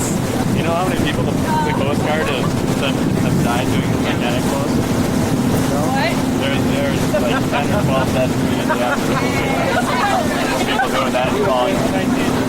Here he is. That's where we had our St. Peter's fish. It's also a Gentile city back in the time of Jesus, so nobody of the Jews went there because it was all Gentiles. This is a picture from the very front of the boat. You can't see it, but my arms are extended. I have no idea. I'm on top, we're in front of this boat, and see if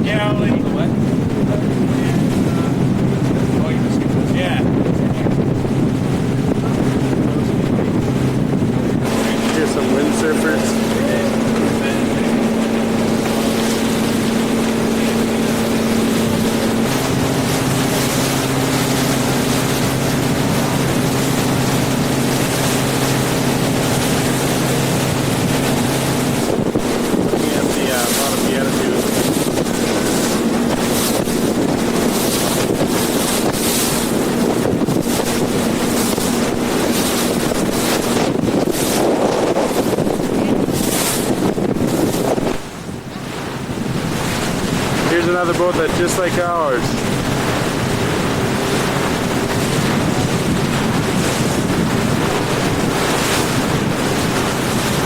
AD. They just founded in 1986.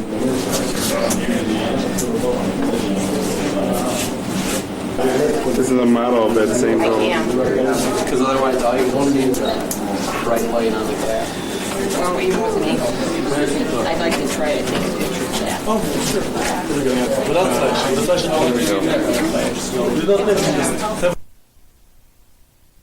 Asher tedafenu ruach. Al kein lo yapemu. Rasha'im b'mishpat. V'chata'im ba'adat tzadikim. Ki yodea Adonai derech tzadakim. V'derech rasha'im ovei. Hey, this is our room. Guess what it overlooks? Yep, you guessed it. It's the Sea of Galilee, right out there, right beyond those trees. Got a nice big window. We got a TV that gets 3 channels. Cool sci-fi station. Yeah, cool sci-fi station that we watched last night. And Brian got a book today. What book did you get, Brian? I got a Holy Scriptures, Hebrew and English. Yep, for how much? For $7. $7. We got over here, we got some Hebrew pretzels. Here's to my right, we have a refrigerator. We have a real-life refrigerator with real-life food in the refrigerator. We have a real-life bathroom, which has been pretty much a given anywhere we've gone to. And a handheld shower, which we've determined is like the popular thing in Israel, because just about every place we go to, they have one of those. So whoever invented the handheld shower made a lot of money in Israel. This is our bedroom, which is to the right of the bathroom. There's my ceremonial clean mess. And my bed, Brian's bed, and the phone, which doesn't work. Okay, now we're outside. We have a grill. We are going to do some bratwursts here on the outside skirts of the Sea of Galilee. And this is the room. We have some table and some chairs on my left. And a swimming pool down there. I'll show you the swimming pool. There's the swimming pool with the Sea of the Galilee right behind it. We're on the southern end, I believe, of the Sea of Galilee. So we got some beach over here. And yeah, the Sea of Galilee, freshwater lake right there for us to swim, and inviting us over there. Yep. Here's the outside of Brian and my room. There you can see the triangle led by the city people. They're going to try to throw him off here, but he just walked right through them. Just walked right through them. Told if you wanted to have a photograph of it. One thing. The Zippalon Valley, I think, one of the largest mosaics.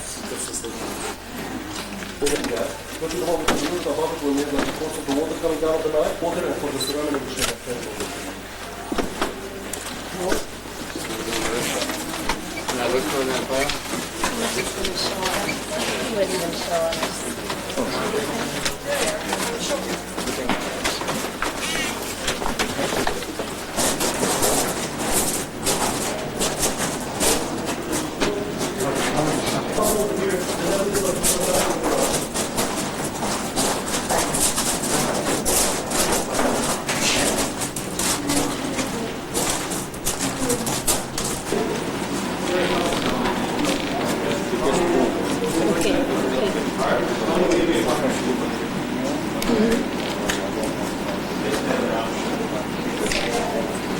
That's the Dionysus mosaic.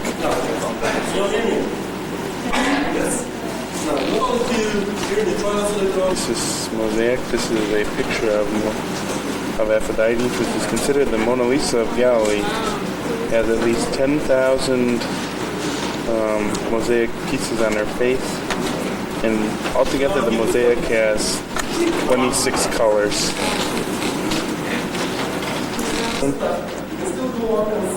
toilet. Plumbing. To health.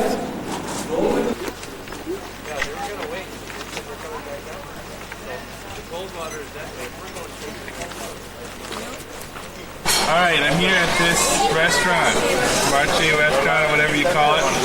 I have here pizza. Very good pizza. I'm going to try it for you. This is the first time I've had pizza since I've been here. And it has everything on it. That means everything. Alright, that was some good pizza, wasn't it? And a lot of different kinds of cheeses. And green olives, black olives, onions, garlic. They had like 2 whole tomatoes, lots of cheese, and it was very good. Hi, we're at Mount Carmel. The Mount Carmel is actually a mountain range. It's not really a mountain that you think of like a mountain. It's a mountain range, and on this mountain range, you're not in it, sorry. Anyway, it's like a mountain range. And they think there's this one point where it's the easiest way to get up the mountain, so that must be the place where Elijah did the whole battle of the gods thing with God versus Baal. But what we do know is that Mount Carmel was a fortress for Baal, so it's kind of Elijah went up here and he went into the enemy territory, so to speak, and he built up an altar. I'll show you some other cool things. This is the view from Mount Carmel.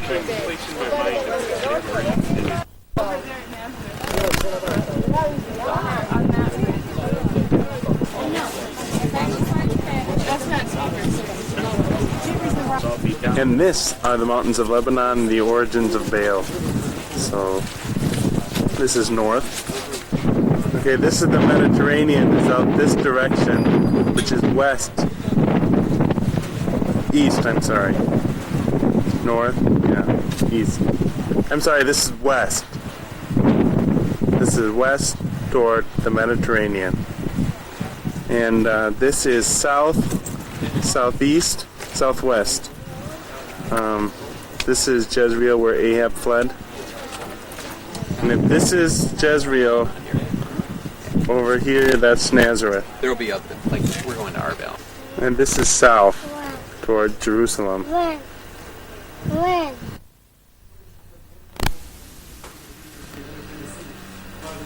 Hi, I'm at the site of Megiddo. This is a model of the city. And Megiddo is also known as the place of Armageddon, where the final battle is. It's a valley, but this is the city that's called Megiddo. From the 12th or the 11th century BC, and the common belief up to today that that is an Israelite temple which have been constructed over there.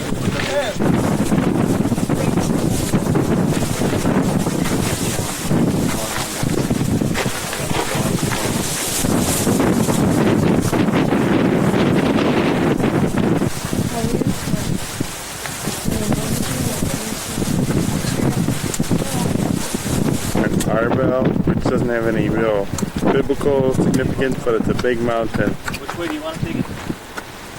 This? Yeah. And that's the Jordan Valley right there. The Sea of Galilee. You can stop your hooping and hollering now. It's not that good to look at me. I'm going to do a little walking. I'm not like actually walking on the sea, as you can tell, but we're just going to demonstrate how shallow the Sea of Galilee is, okay? So I'm walking.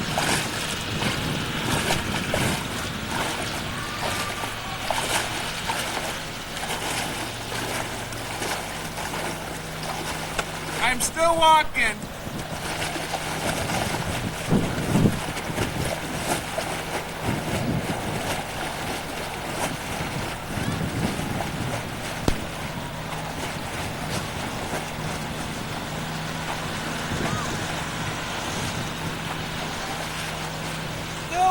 walking!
The Sea of Galilee is only about 156 feet deep at its deepest part. And as you can tell from earlier footage, the Sea of Galilee is very small, probably smaller than you think, and it's very shallow, probably shallower than you think. Just seemed like about a minute ago that we started the fire. It's going pretty quick here. You know, should be. You confident that it's safe now to put those on, or if it's okay, it's hot enough? I'm pretty sure. I heard some sizzling already, so. What does it smell like, Brian? It smells kind of like a hamburger and a turkey burger, but a little spicy in there too, so I'm not sure. I took a bite out of the test burger, and we'll see what it tastes like with ketchup, I guess. Just so you'll pass it on to your Here it is. We got the burgers, Brian. Oh, I'm getting hungry. You're getting hungry? What's the status report? Now, I'd say in about 10 minutes we'll be eating whatever these things are. I have a status report on Rudy's arms. Oh, yes? A little tender and red. They look a little tender. Why don't... Knees look a little red. Yeah. Yeah, she thinks I'm a little tender. I don't know. I think we're going to stay. Smack! Is this really in color, even though it just looks like black and white? Yeah. Okay, well, here we go. Here's one arm. Okay. And then his legs are sunburned also. Let's have a push test, huh? Did you Oh, those are good. Pinch, right? Here. No, this is what we do. Where? He's missing. Oh, yeah. What happened to you? On the knee? Yeah. Oh my goodness, you can see it. And yeah. Here we are, we're just taking them off the grill here. The first fruits. That's right. We have 5 pitas and 10 burgers. How does that work? We got bread, too. So here goes. We thought we might use bread. There's the pita. Alright, here goes. The first pita has been prepared. Brian Krieger, point man. Here goes. What does it taste like, Brian? I call it a little hot. There we go.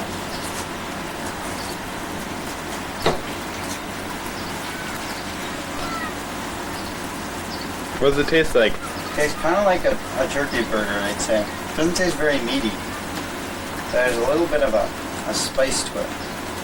So, I don't know if that's how it's supposed to taste like, but that's what it tastes like. So, that's what we're eating. This is where the Jordan River flows out of the Sea of Galilee.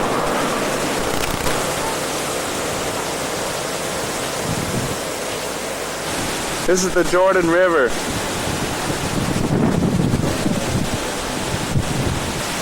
This is the site where traditionally Jesus was baptized, though they don't say it's actually here, but it's near here. So here are some people who are getting ready to be baptized in the Jordan River.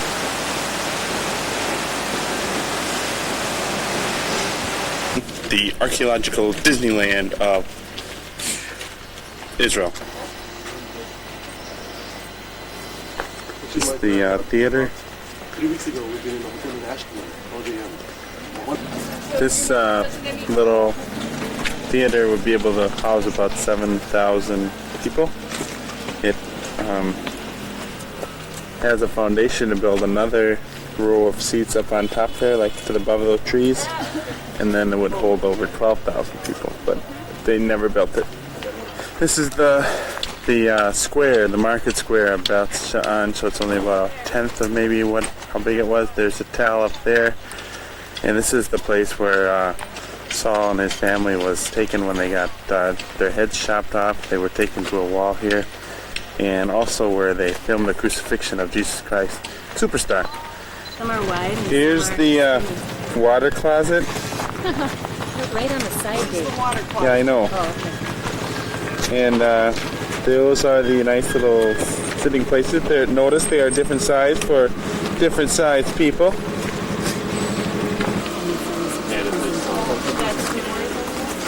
Yeah, that wall. About that.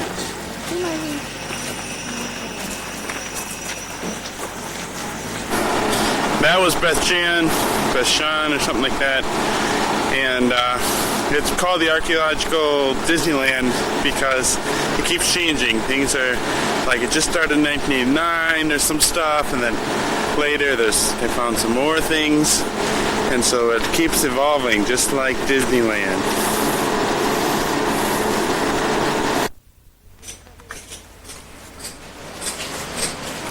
We're at Shechem, the place of Jacob 12. This is the church that's being constructed around Jacob 12 to be done by the year 2000 and money by Yasser Arafat. We just went down to the well where we couldn't take pictures, and Salibo, our fearless leader, stallion, he lowered the water down into the well, and we actually got to drink some water from the well. And it tasted like normal water. There wasn't any kind of real taste to it. It was kind of a lukewarm to cool, as far as temperature-wise. This is the mountain that the Samaritan woman had talked to Jesus about that they worshipped on here. Here, the potter's field, right above that white cross, that ridge there, that's the supposed site where Judas hung himself. But this whole night in Jerusalem, we're in Jerusalem. Here's our room. We have a TV and beds and a patio outside. Let's go outside. See, this is Jerusalem. We're on the northeast side of Jerusalem, which is actually in Palestinian control on Mount Scorpius. See, let's try the night shot. Well, this is Jerusalem.